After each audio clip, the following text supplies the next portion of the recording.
Allô, allô. Nous sommes au palais de justice en Corée du Nord, en Belgique, avec, vous comprendrez plus tard, avec Claude Archer, fondateur de Transparencia. Voilà, on est au palais de justice parce qu'il faut déposer au greffe les listes électorales mais ça fonctionne pas très bien en fait, Claude. Oui, effectivement, donc le processus pour pouvoir se présenter aux élections en région bruxelloise demande de récolter 500 signatures, mais si c'est du côté néerlandophone ou francophone, c'est le même nombre, alors que les populations ne sont pas les mêmes. Et cette année, il se fait qu'en vérifiant dans les dossiers, ici au greffe, on a remarqué aucune liste, aucun parti n'a réussi à déposer 500 signatures valides parce que le système bug. Pour la région bruxelloise? Oui, pour la région bruxelloise. Au fédéral, c'est plus facile parce que dans la rue, vous ne devez pas tenir compte de francophones ou néerlandophones. Mais ici, à la région bruxelloise, 0 parti.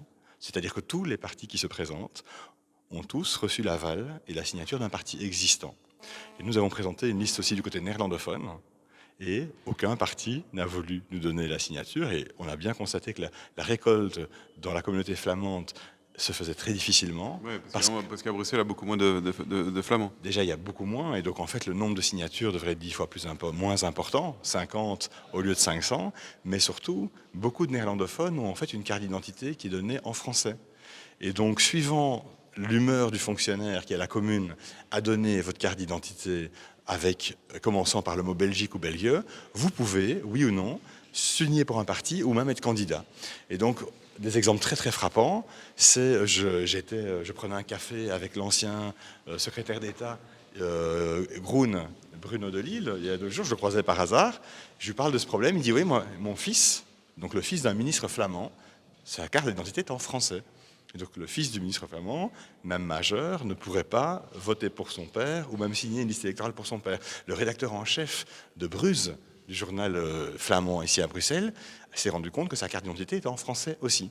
Donc en fait, récolter 500 signatures comme ça, c'est quasiment impossible. c'est impossible, sauf si vous forcez des gens dans une institution publique à signer. Et ça s'est fait avec le parti Agora il y a 5 ans, où en fait le candidat était juste le fils d'un grand directeur de centre culturel flamand.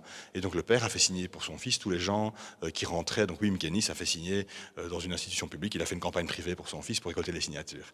Voilà, c'est comme ça qu'on a... Voilà. Et à part ça, donc personne n'y arrive. Donc c'est totalement antidémocratique. Oui, donc en gros, on arrive à la solution où seuls les partis autorisés par les partis existants peuvent se présenter aux élections en région bruxelloise. Pas au fédéral, mais en région bruxelloise. Et à l'Europe, élection européenne, c'est la même chose. Aucun parti n'a réussi à récolter les 5000 signatures citoyennes. On arrive maximum dans les 2500 pour ceux qui ont vraiment peiné à les récolter. Donc à partir de ce constat-là, on constate aussi qu'en fait, les seuls moyens pour les européennes et pour les régionales à Bruxelles d'aller aux élections, c'est d'être autorisés par les partis existants. Ce qu'ils ne feront pas, évidemment. Ben oui, c'est ça. Donc en fait, une liste comme Transparency justement pose problème. Mais concrètement, si seuls les partis existants peuvent permettre à d'autres d'aller aux élections, c'est plus une démocratie, ça c'est la Corée du Nord, c'est une dictature en fait. Voilà pourquoi on parlait de Corée du Nord. Voilà, exactement. Donc c'est un peu une farce de se dire ça, mais moi j'étais très surpris moi-même. Et alors la manière, c'est comment je l'ai appris. Comment je l'ai appris? Parce que vous ne savez pas a priori comment les autres partis ont fait leur liste. Et donc vous avez l'autorisation d'aller sans regarder le dossier de dépôt des autres listes. On ne vous le dit pas, bien sûr. On ne vous dit pas que vous pouvez avoir une copie vous pouvez même le demander par email. Mais si vous ne le faites pas dans les 2 heures de la consultation, où personne ne vous en informe, après c'est trop tard. Il n'y a que, le magistrat vient vous dire qu'il n'y a plus jamais moyen d'aller contrôler ce qui s'est fait, donc quel parti a été autorisé par quel autre parti. Jamais. Non, plus jamais. C'est assez marrant, hein, ça. Donc en fait, il n'y a pas moyen de vérifier. Donc heureusement, on a pris le temps de le vérifier à toute vitesse, uniquement pour la région bruxelloise et les élections européennes. Parce que vous savez, s'il y a 50 listes en Belgique ou 50 partis qui se déposent, comment, alors que ces 50 partis doivent venir déposer ce jour-là, comment on pourrait vérifier tous ensemble 50 partis, 50 listes de toutes les autres? C'est impossible, évidemment. Et donc là, on était ensemble là dans la salle où j'ai demandé au magistrat copie du dossier de dépôt des autres partis et ça a été refusé. Il a dit vous deviez tout regarder pendant 2 heures. Ce qu'on a pu quand même voir, c'est effectivement qu'ici, en région bruxelloise, aux élections de 2024, aucun parti n'a pu faire une liste sans avoir l'appui d'un autre. Ça peut, par exemple, on a aussi déposé une liste francophone, et finalement, on a dû demander l'appui d'un député du PTB qui a signé la liste. Collectif citoyen aussi, c'est un ex-PTB, Youssef Ndichi, qui a signé. Pour Volt, petit parti, c'est aussi le PTB qui a donné des signatures. Et donc certains partis acceptent d'en donner, d'autres pas. Et donc suivant le bon vouloir des partis, vous pouvez ou pas vous présenter aux élections. Oui, et en général, les patrons de parti, on va les appeler comme ça, hein, empêchent à leurs membres députés de signer des listes pour des nouvelles listes. Exactement. En fait, ils signent pour certaines listes qu'ils autorisent, mais ils disent à chaque fois c'est une erreur technique, c'est un choix personnel. Donc j'ai plein de SMS ici de chefs de parti néerlandophones pour Vooruit et l'OPNVLD qui à chaque fois qu'ils nous ont dit qu'ils ne signaient pour personne, puis on trouve en fait qu'ils ont eux-mêmes autorisé des petits partis. Par exemple, le fameux parti Viva Palestina. Alors on se dit, ça va être un parti de gauche plutôt, qui a sympathie avec la cause palestinienne, qui va leur permettre de se présenter. Pas du tout. Pas du tout, c'est l'Open-VLD, c'est le ministre le plus à droite que vous puissiez imaginer, Sven Gatz, celui qui vient de mettre la région en faillite et qui applique l'austérité dans les services publics, et dont l'Open-VLD avec De Croo est contre les sanctions pour Israël, etc. Donc il crée des... Il crée des faux opposants. Faux opposants. Tout à fait. On a vu Groen qui a signé pour une liste du côté néerlandophone.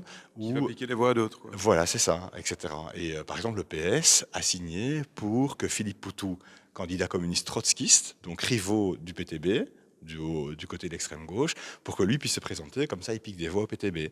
C'est un peu ce jeu-là. Et donc uniquement, si vous n'entrez pas dans cette logique et que vous voulez juste faire de la politique, vous dites ah mais non, ça ne nous intéresse pas. C'est à quel opposant vous allez prendre des voix. Et ce qui est intéressant, c'est les mensonges. Donc par exemple, moi j'ai contacté le président de l'OpenVLD, son chef de cabinet, qui m'ont d'abord tous dit évidemment que non, on ne signait pour aucun parti, c'est un principe. Hein.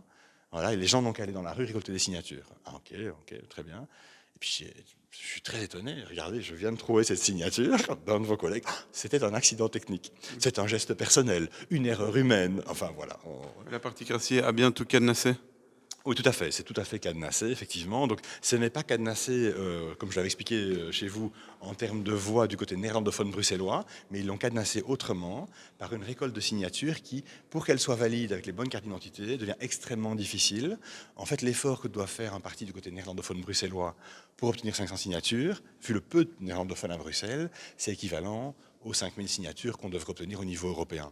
Et donc là aussi, au niveau européen, ici, personne n'a réussi à réunir 5000 signatures valides. Parce que souvent, en fait, vous en ramenez 7000, mais ils vous en invalident 3000. Nous-mêmes, par exemple, pour Transparencia, on a 200 signatures invalidées sur les 500 qu'on aurait dû apporter. Donc finalement, uniquement, mais c'était une surprise pour moi aussi, de remarquer que 0 parti aux régions bruxelloises se sont présentés avec des signatures de citoyens. Parce que le système bug et le système est trop compliqué.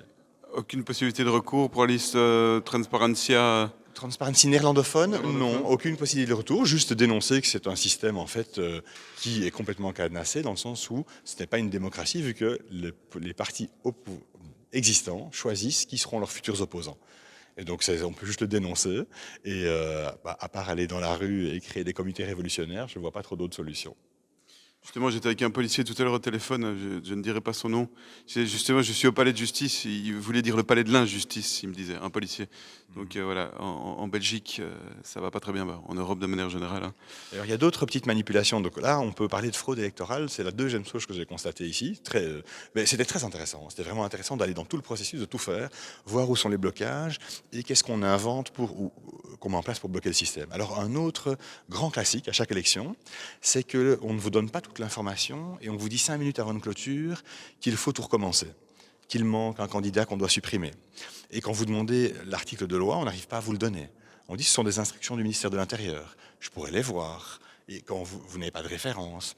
Et donc j'ai assisté à une situation assez ubuesque où on reçoit hier, 5 minutes avant la fermeture des bureaux, on reçoit une instruction, on nous oblige à remplacer une candidate parce que son rôle linguistique n'est pas le bon. Elle a changé trop tard sa carte d'identité de français à néerlandais ou néerlandais au français. Très bien. On a payé 170 € pour ce faire.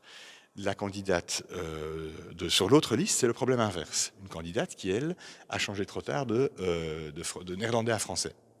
Mais au lieu de nous le dire en même temps, et alors on pouvait faire juste un échange de candidats. C'est-à-dire la candidate néerlandophone qui est sur la liste francophone par erreur va sur notre liste néerlandophone et vice-versa. Non, ils ne nous le donnent pas. Ils demandent de supprimer la candidate. Et on apprend après qu'on peut les intervertir. Donc on refait un changement de carte d'identité 2 fois 170 € pour la candidate, pour qu'elle puisse aller de l'autre côté. Et là, à ce moment-là, on vous dit qu'il faut faire re-signer par tous les candidats de la liste et accepter ceci. Donc ça prend un temps énorme qui est parfois compté.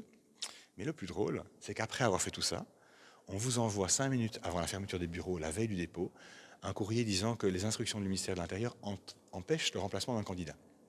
Des infos contradictoires, quoi. C'est ça. Puis alors j'appelle là le Parti Socialiste qui a eu aussi le problème, le Parti Socialiste ici en région bruxelloise, d'un candidat qui était radié de sa commune. Donc il ne pouvait pas se présenter, il n'avait pas ce domicile en région bruxelloise. Alors je leur demande après par téléphone, avez-vous vu une confirmation où vous pouvez faire ce remplacement de candidat? Il dit, vous nous l'a confirmé. Je dis, mais comment? Par téléphone. Donc j'ai un écrit du PES confirmant qu'ils l'ont par téléphone. Et puis moi je lui envoie l'email que moi j'ai reçu, où moi j'ai un écrit disant qu'on ne peut pas remplacer. Donc en fait, c'est à la tête du client. C'est complètement un arbitraire total. Personne ne sait ce qui se passe pendant. La fois passée, c'était 9h30 de délibération, où des magistrats en secret, ou alors qu'en fait on a le droit normalement d'assister, décident ou pas de l'avenir politique du pays. Mais il y a quand même des êtres humains dans le greffe qui devraient respecter des règles et qui, en fin de compte, favorisent les grands partis, quoi. Est-ce qu'ils sont liés à ces grands partis? Qu'est-ce qu'on peut penser? Pourquoi? Ben, je sais pas, ils n'ont pas besoin d'être liés, ils ont besoin d'être de bons exécutants. Donc ce qu'on voit ici au secrétariat, c'est qu'il y a des fonctionnaires de très bonne volonté, mais on les écarte apparemment, et celui qui tranche, c'est vraiment le petit soldat.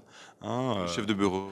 Oui, c'est ça. Ben, ici, pour ces élections, c'est Madame Frédéric Simons, qui en fait à chaque fois invente une autre excuse à la personne qu'elle a en face, pour dire que ceci n'est pas possible. Là, on vient de croiser le PTB, où eux, par exemple, on leur annonce, juste quand ils déposent les disques, ah ben non, il faut tout recommencer pour avoir l'accord de tous les candidats par rapport à ça, sauf qu'ils n'ont pas eu l'information avant, de même que moi, hier soir, on m'annonce qu'on ne peut pas remplacer, mais de l'autre côté, au PS, on annonce qu'on peut remplacer.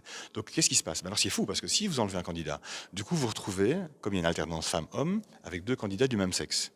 Et là, ils vous disent, ah, ce candidat a disparu, pour garder l'alternance et la parité de sexe, il faut enlever un autre candidat. Alors je dis, c'est étonnant parce que, Madame la greffière, imaginez que par pur accident, vous renversiez un de mes candidats qui meurt. Le lendemain, vous allez me dire que pour respecter la parité, vous devez écraser un autre candidat. C'est par domino. C'est un peu ça que vous m'expliquez. Alors là, ils deviennent tout rouges, évidemment, parce que c'est absurde. Qu'est-ce que les autres candidats ont à voir avec le fait que ce candidat? Donc bien sûr que pour éviter ça, il faut permettre un remplacement de candidat. Ça peut arriver une erreur administrative. Et donc, mais les informations sont contradictoires. Donc je peux vous envoyer, vous, si vous voulez, pour votre reportage, l'information qui est envoyée au Parti Socialiste, et au MR et au Grand Parti, et l'information envoyée aux petites listes. Et vous voyez qu'on leur dit juste l'inverse. On leur dit complètement l'inverse. On dit, vous n'avez pas le droit et vous allez devoir radier des candidats. Donc c'est une manière c'est une fraude électorale en fait. On donne une mauvaise information aux listes pour les forcer à les déforcer, à radier des candidats qui ne pourront pas se présenter légitimement, tandis que pour des grands partis, on accepte que leurs candidats règlent leurs problèmes administratifs. Merci Claude Archer. Vive les élections. Bon, écoutez, la bonne nouvelle quand même, c'est que heureusement, on a eu le soutien d'un député PTB qui nous a donné une signature pour la liste francophone. Et donc la liste transparence francophone pourra se présenter au Parlement bruxellois, sauf rebondissement à minuit. Là, Parce qu'ils sont en train de décider là-bas. Effectivement, en secret. Et du côté néerlandophone, on avait eu aussi une signature en fait. On avait réussi à avoir d'un député PTB aussi. Mais on nous a dit, ah non, attention, non, le PTB, c'est pas un parti, c'est 2 partis. Je dis, ben non, c'est un parti national, c'est un parti. Donc il peut signer pour nous. Ah non, parce qu'il est néerlandophone. Je dis, mais c'est un parti unitaire, donc ils peuvent signer. Je dis, ah non, on va considérer. Et ça, c'est noté quelque part? Oui, tout à fait, on considère que le PTB, en fait, même si un parti veut être unitaire à Bruxelles, on considère que les néerlandophones de votre parti constituent un parti à part. Et donc il y a PVDA d'un côté, PTB, qui n'ont même pas le même numéro d'ordre aux élections. Et donc le député, la signature du néerlandophone du PTB que vous avez obtenue est considérée comme non valable parce qu'il n'y a qu'un seul député PTB, donc PVDA. Et donc il l'oblige à re-signer pour leur propre parti, mais 2 fois eux. Ils doivent signer pour se représenter, une fois du côté francophone, une fois du côté néerlandophone, donc ils perdent 2 signatures. Et donc la 2e signature n'est pas disponible pour nous. Donc notre liste devait pouvoir se présenter avec le soutien de ces députés PTB qui ont donné des signatures à tout le monde, collectifs citoyens, à plein de partis. Et finalement, la signature du député a été invalidée. Et du coup, les autres partis ne voulant pas nous permettre d'aller aux élections, on ne peut pas se présenter du côté néerlandophone aux élections, alors qu'on a une des listes certainement extrêmement complète et très représentative de la diversité bruxelloise. C'est beau la démocratie. Merci Claude. Merci Claude Archer.